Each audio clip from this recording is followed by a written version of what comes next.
Middle east special report में आपका स्वागत है। दोस्तों, फ्रांस और ब्रिटेन ने अमेरिका को एक और बड़ा झटका दिया है। वो क्या है बता रहा हूं। स्ट्रेट ऑफ हॉर्मुज को कंट्रोल में लाने के लिए, उस पर कब्जा करने के लिए, उसको आजाद करने के लिए ईरान से अमेरिका शुरुआत से ही तमाम देशों से कह रहा है, नेटो से कह रहा है कि आप अपनी नेवल फोर्स भेजिए। और तमाम देशों की नेवल फोर्स जब इकट्ठा हो जाएगी तो सबसे बड़ी दुनिया की नेवल फोर्स हमारे यहाँ होगी और फिर हम ताकत के जोर पर स्ट्रेट ऑफ हॉर्मुज ईरान से छीन लेंगे। एक लंबे समय के बाद एक बार फिर से अमेरिका ने फ्रांस और ब्रिटेन से कहा कि स्ट्रेट ऑफ हॉर्मुज के लिए आप अपनी फौज भेजिए, आप अपनी नेवी भेजिए। हमारी नेवी, आपकी नेवी, फ्रांस की नेवी, ब्रिटेन की नेवी और भी देशों की नेवी मिलकर स्ट्रेट ऑफ हॉर्मुज में ईरान के खिलाफ ऑपरेशन करेगी। ब्रिटेन के नए प्रधानमंत्री आ चुके हैं, तो उम्मीद ये थी गुलाबी सुअर को कि ब्रिटेन मान जाएगा, लेकिन ब्रिटेन और फ्रांस ने साफ इनकार कर दिया है कि हम किसी भी तरह से जंग में नहीं हैं और ईरान के खिलाफ हम नेवल, अपनी फौज जो नेवी है वो स्ट्रेट ऑफ हॉर्मुज में नहीं भेजेंगे। डोनाल्ड ट्रंप को ये एक बड़ा झटका लगा है। मेरे दोस्तों, 400 से ज़्यादा चाइना जो है ईरान को कंधे पे रखकर, जो रॉकेट चलाने वाले होते हैं जिसे डिफेंस सिस्टम बोला जाता है, जो बहुत हल्के होते हैं, कंधे पर कैरी किया जा सकता है, ऐसे 400 से ज़्यादा वो हथियार ईरान को देने वाला है। किस रास्ते से देगा?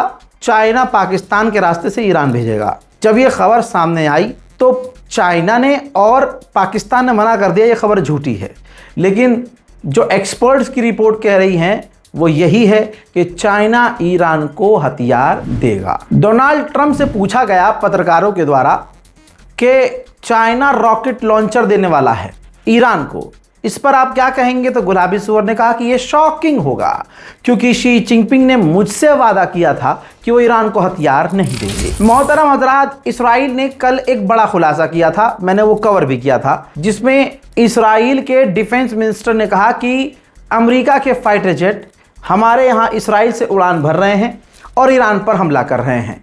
जिसके बाद अमेरिका की मिडिल ईस्ट की फौज के कमांडर यानी सेंटकॉम के कमांडर भड़क गए। कहा तुम खुद अपने लिए मुसीबत पैदा कर रहे हो, अपनी लोकेशन बता रहे हो, ईरान पर हमला करने के लिए जिन बेस का इस्तेमाल हम तुम्हारे यहाँ से कर रहे हैं उनको तुम खुद बता रहे हो। इससे इलाके में और तनाव फैलेगा।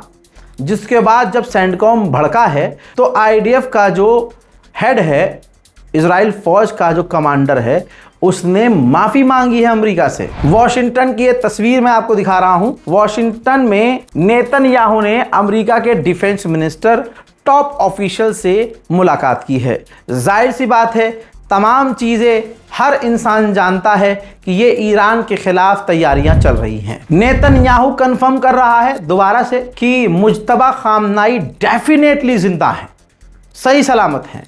ईरान के पास 1,500 से ज़्यादा बैलिस्टिक मिसाइल्स हैं। ईरान ने अपना यूरेनियम पहाड़ों के बीच में छुपाया हुआ है। इसके बाद नेतन्याहू ने एक वीडियो जारी किया है, ये देखिए। रीलबाजी करते हुए उन्होंने कहा कि अब तक जितनी बार मैं अमेरिका आया हूँ ये सबसे बढ़िया मेरी विजिट थी, सबसे अच्छी, हर मुद्दे पर हमारी बात हुई है। मैं पूरी तरह से डोनाल्ड ट्रंप की गवर्नमेंट से सेटिस्फाई हूं। मेरे दोस्तों, ईरान ने कंफर्म किया कि स्ट्रेट ऑफ हॉर्मुज हमारे हाथों में है। सेंटकॉम ने इनकार कर दिया। अमेरिका की सेंटकॉम ने कहा कि 1000 जहाज़ों को हम स्ट्रेट ऑफ हॉर्मुज से निकाल चुके हैं, तो कैसे तुम्हारे हाथ में है? चलिए, अगर सेंटकॉम सही कह रहा है तो अमेरिका नेवल फोर्स को इकट्ठा क्यों कर रहा है कि स्ट्रेट ऑफ हॉर्मुज आज़ाद किया जाए? इन सालों की अपनी बातें मैच नहीं करती हैं, इसीलिए दुनिया इनकी बातों पर भरोसा नहीं करती है। ईरान ने खुद कंफर्म किया है कि हमने 3 जहाज़ों के ऊपर वार्निंग शॉट फायर किए, जो कि हमारे बताए हुए रास्ते के दूसरे रास्ते से जा रहे थे, हमारे रास्ते से नहीं जा रहे थे, लिहाजा वो पीछे हट गए हैं। अब अमेरिका के हमले ईरान पर काम नहीं कर रहे हैं, तो अमेरिका ने जैसा कल कहा था, ईरान के ऊपर आज अमेरिका ने और पाबंदियां लगा दी हैं। रज़ा पहलवी, भाई देश का गद्दार जितना खतरनाक होता है कोई नहीं होता। लीजिए, जो लोग कह रहे थे नहीं ईरान के लोग सड़कों पर जो प्रदर्शन कर रहे हैं वो आज़ादी के लिए प्रदर्शन कर रहे हैं, सच्चाई सामने आ गई है। अब ये जो रज़ा पहलवी है, जो ईरान का राष्ट्रपति बनना चाहता है, इजरायली अधिकारी से मिला है और वादा किया है कि जब तेहरान में सरकार गिर जाएगी हम वहां कब्जा कर लेंगे, तो हम इजराइल का एम्बेसी दफ्तर ईरान में तेहरान में खोलेंगे। यही वजह है कि आज आप देख रहे हैं कि रज़ा पहलवी से कोई ईरानी मोहब्बत नहीं करता। हजरात, रज़ा पहलवी खुद अय्याश है, इसका बाप भी अय्याश था। अब इसे किसी देश पर कब्जा करना है, इसे वहाँ की कुर्सी चाहिए, तो दूसरे देशों के साथ मिलकर ये खेल खेल रहा है। दूसरे देशों को भी कोई ऐसा इंसान चाहिए जो उनके इशारे पर, अमेरिका इसराइल के इशारे पर नाचे। वो रज़ा पहलवी है और कोई नहीं। गुलाबी सुअर की औकात तो अमेरिका के ऑफिशियल ने खुद बक दी है और वो पूरी छप चुकी है। ये छपी हुई रिपोर्ट समझ लीजिए क्या है भाई। पिछले हफ्ते कहा जा रहा है डोनाल्ड ट्रंप अपने ही अलायंस वाले लोगों से, अपने ही ऑफिशियल्स पर बुरी तरह से भड़क गए थे। क्यों? क्योंकि वो कह रहे थे कि ईरान से डील क्यों नहीं हो पा रही है, ईरान से जंग खत्म क्यों नहीं हो पा रही है। रिपोर्ट के मुताबिक डोनाल्ड ट्रंप इस जंग से तेजी से निकलना चाह रहे थे ताकि अमेरिका का तुरंत नुकसान बंद हो जाए। अब वो डील करना चाह रहे थे लेकिन ईरान बात नहीं कर रहा, जिसकी वजह से पिछले ही हफ्ते बुरी तरह से डोनाल्ड ट्रंप अपने लोगों पर भड़के थे। ये कहना है अमेरिका के डोनाल्ड ट्रंप के खुद के साथियों का। अब आप फैसला कीजिए कि ईरान तड़प रहा है डील के लिए या अमेरिका तड़प रहा है डील के लिए। आपको ये सुन के शौक लगेगा, पोल किया गया, वहां वोटिंग करवाई गई अमेरिका में, तो आधे अमेरिका के लोग ये चाहते हैं कि नेतन्याहू जब अमेरिका में आए तो उसे गिरफ्तार कर लिया जाए। यहां तक कि नेतन्याहू अमेरिका में जिस होटल में रुका था उस होटल के बाहर अमेरिकी जाकर प्रदर्शन कर रहे हैं।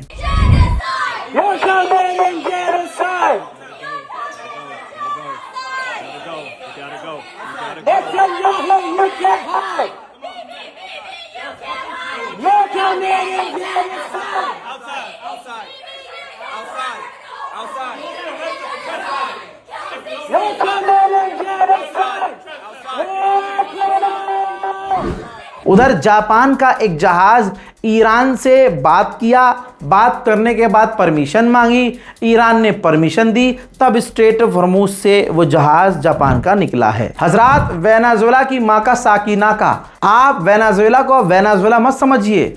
वेनेजुएला ने ऐसा कांड कर दिया है कि उसकी औकात सामने आ गई है। आपको पता है कि वेनेजुएला के राष्ट्रपति मदुरो को और उनकी पत्नी को किस तरह से आधी रात को आतंकी स्टाइल में, गुंडे स्टाइल में अमेरिका ने किडनैप किया था। दुनिया के तमाम देशों ने इसकी निंदा की थी। वहां के राष्ट्रपति उनकी धर्मपत्नी को किडनैप करके ले गया और उपराष्ट्रपति से हाथ मिलाकर अमेरिका के राष्ट्रपति ने उनको वहां का राष्ट्रपति बना दिया। अब वो हिजड़ी की सरकार, वो जो हिजड़ी थी, अब वो वहां की राष्ट्रपति बन चुकी है।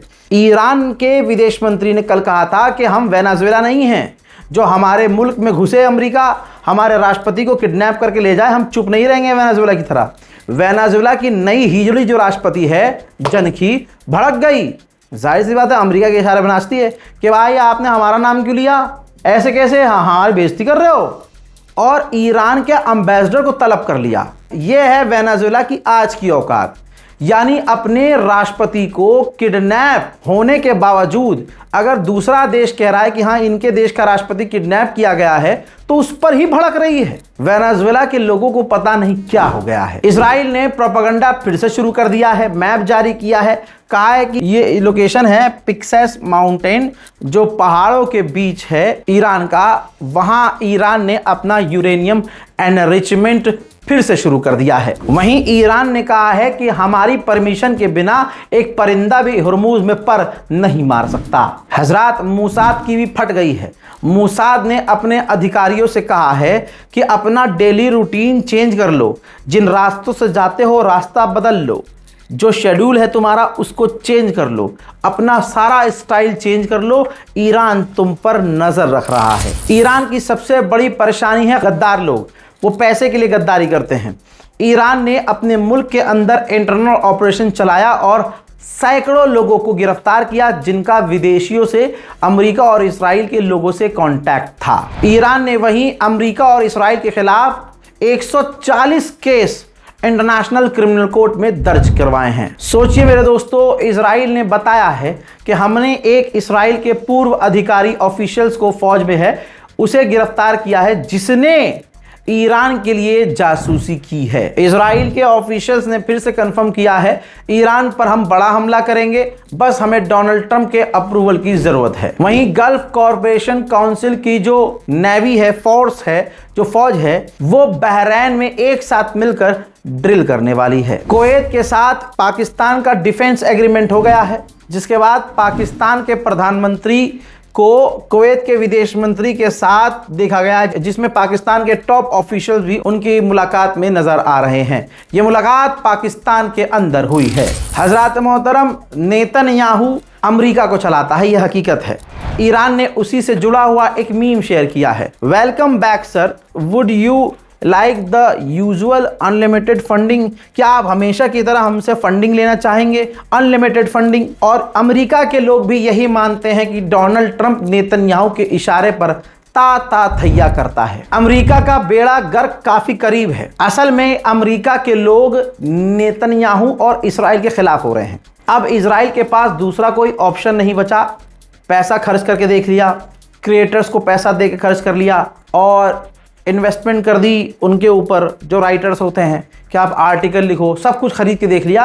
लेकिन अमेरिका की आवाम कोई भारत वाली थोड़ी है, पढ़ी लिखी आवाम है, वहाँ अंधभक्ति थोड़ी होती है। वहाँ के लोग अब मुसीबत बन रहे हैं, जिसके बाद इजराइल जो खुफिया एजेंसी है अमेरिका की, CIA, तो मूसाद और CIA एग्रीमेंट करने की तैयारी में है। ये कोशिश इजराइल कर रहा है कि अगर मूसाद का डील हो जाता है CIA से, तो CIA कोई भी खुफिया बात मूसाद से छुपा नहीं पाएगा। हजरात, टेक्नोलॉजी अपनी होनी चाहिए, वरना क्या होता है ये देखिए। ईरान का जो टॉप का न्यूज़ चैनल है तस्नीम न्यूज़ एजेंसी, उसको अमेरिका के ट्विटर ने बैन कर दिया है। टेलीग्राम आप जानते हैं है तो रशिया का, लेकिन उसे भी बैन किया जा रहा है। ईरानी ग्रुप को, ईरानी मीडिया को, ईरानी प्लेटफॉर्म को जो सच्ची खबरें देते हैं उनको अमेरिका और इजराइल बैन करवा रहे हैं। हजरात, सऊदी अरब ने भी हगा है थोड़ा सा, जोश जोश में अमेरिका के पास जाते हैं, इजराइल को खुश करने के लिए वो काम कर देते हैं, बाद में रोते हैं। भाई रिपोर्ट ये है कि सऊदी अरब की सरकार ने अमेरिका से कहा है कि हम चाहते हैं कि ईरान से हमारी लड़ाई ख़त्म हो, ईरान के साथ डी एस्केलेशन हो, ईरान से बातचीत हो, डिप्लोमेसी के ज़रिए जो हम अपने रिश्ते ठीक कर लें।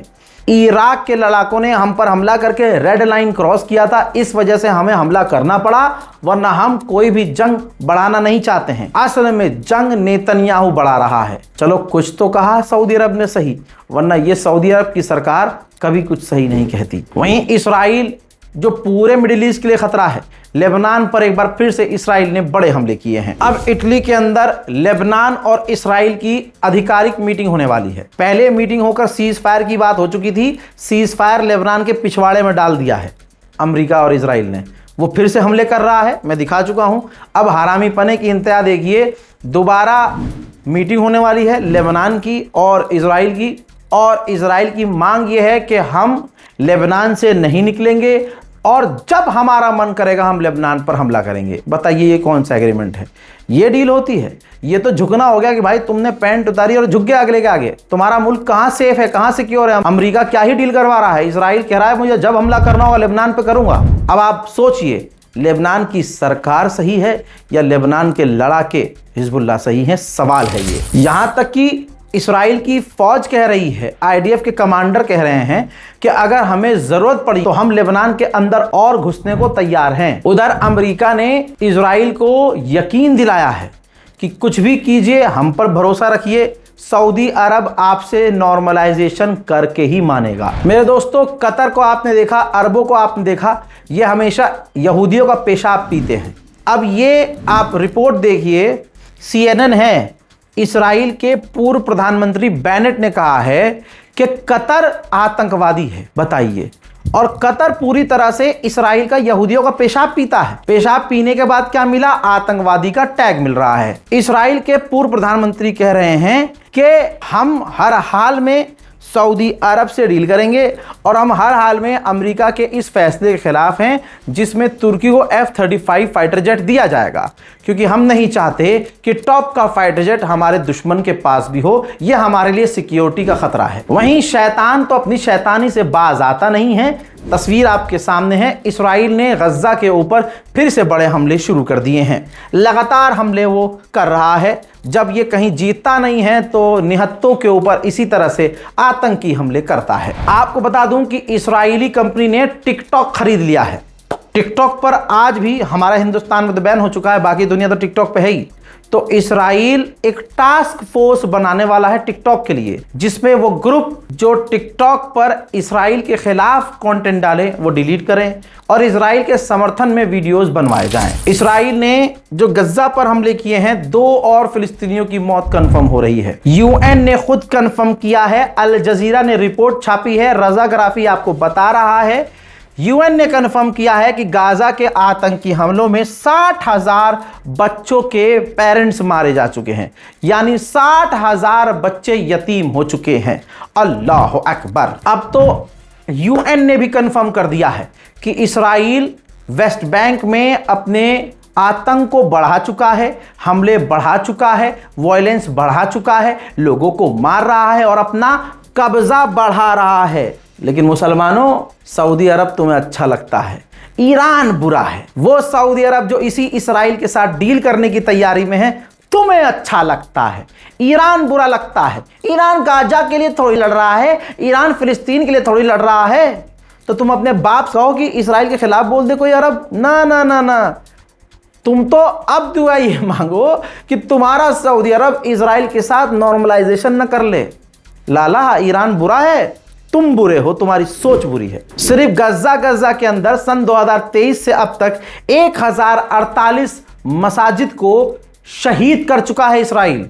उसी इसराइल के साथ तुम्हारा पसंदीदा अरब सऊदी अरब हाथ मिला रहा है। जर्मनी के चांसलर ने आज सच बोला, कहा कि इसराइल को हम हर तरीके से हमेशा सपोर्ट करते रहेंगे क्योंकि हमारा इतिहास ऐसा था। चैट जीपीटी और जेमिनी आप जरूर इस्तेमाल करते होंगे। इसराइल की ये रिपोर्ट देख लीजिए, इसराइल बिलियंस ऑफ डॉलर खर्च कर रहा है ऐसे ऐप के ऊपर, एआई के ऊपर, ताकि उन्हें ट्रेन किया जा सके कि जब आप इसराइल के खिलाफ कुछ बोलेंगे, इसराइल के खिलाफ कुछ पूछेंगे, तो ये एआई आपको इसराइल के बारे में अच्छी अच्छी बातें बताएंगे।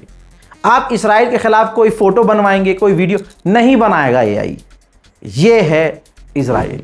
हजरात, इसराइल की एक काली हकीकत यह है कि वहाँ के फौजी भाई बीमार हैं, मेंटली डिस्टर्ब हैं, घायल हैं, जो नरसंहार करके आए हैं वो अपने आप को ख़त्म कर रहे हैं। वो वर्ड में बोल नहीं सकता, बीप लगाना पड़ेगा। वो अपने आप, समझ रहे हैं, कोई छत से कूद जा रहा है, कोई अपने आप गोली मार। आज 2 और यहूदी फौजियों ने अपने आप को खत्म कर दिया है। मोहतरम हज़रात, मिडिल ईस्ट स्पेशल रिपोर्ट में, डिटेल रिपोर्ट में इतना ही। इस रिपोर्ट को शेयर कीजिए, अपनी दुआओं में मुझे याद रखिए, चैनल को सब्सक्राइब कीजिए। वस्सलाम, जय हिंद।